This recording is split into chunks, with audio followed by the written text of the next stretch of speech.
अशा प्रकारे आजची आपली जी रेसिपी आहे ना ती कुक झाली आहे। संपूर्ण व्हिडिओ तुम्ही पाहिला असेल, कसं काय बनवलं, कोणते कोणते इन्ग्रेडियंट घेतले होते आणि कशा प्रकारे कोळंबी मसाला आपण बनवला आहे हे संपूर्ण तुम्ही पाहिला असेल। व्हिडिओ तुम्हाला नक्कीच आवडला असेल मित्रांनो। आता पुन्हा एकदा सांगतोय, माझ्या यूट्यूब चॅनलला आहे ना सबस्क्राईब करा, एक लाईक करा, ही रेसिपी आहे ना तुमच्या मित्रमंडळी फॅमिलीसोबत शेअर करा। झटपट अशी ही डिश होती, कमीत कमी साहित्यात कमीत कमी वेळात बनणारे, खाण्यात खूप स्वादिष्ट आणि टेस्टी आहे।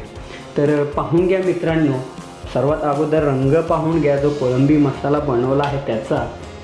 इथे मसाला आहे व्यवस्थित असा शिजला आहे, स्पायसी तिखट आहे। मी अगोदरच सांगितलं होतं, कारण याच्यात आपण अद्रक लसूण मिरचीची पेस्ट घातली होती, आगरी लाल तिखट गरम मसाले घातले होते। तर सर्वात अगोदर इथे पाहू शकता तुम्ही कोळंबी खूप व्यवस्थित अशी दिसते आहे, फ्राय झाली आहे। याच्यात आहे ना तुम्ही पाणी घालून रस्सासुद्धा करू शकता। तर एक पीस आपण कोळंबीचा घेऊया, एक बाईट घेऊया, काय रिव्ह्यू आहे ना तो तुमच्यापर्यंत देतो।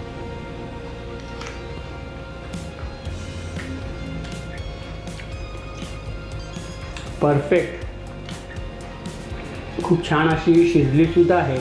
कोळंबी शिजायला असं जास्त काही वेळ लागत नाही, पण खूप मस्त छान अशी शिजली आहे। अवश्य बनवा, मसाला ट्राय करूया।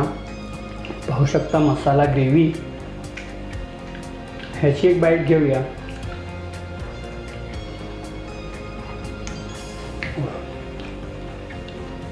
खूप छान, लसूण, कांदा, टोमॅटो, जे काय घरगुती मसाले आहेत ना व्यवस्थित असे फ्राय झाले आहेत। पुन्हा एक बाईट कोळंबी आणि मसाल्यासोबत आपण घेणार आहे। पाहू शकता तुम्ही इथे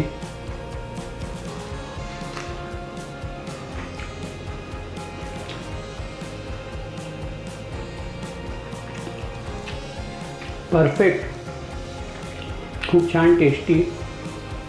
मित्रांनो, अवश्य तुम्ही सुद्धा बनवा आणि आनंद घ्या।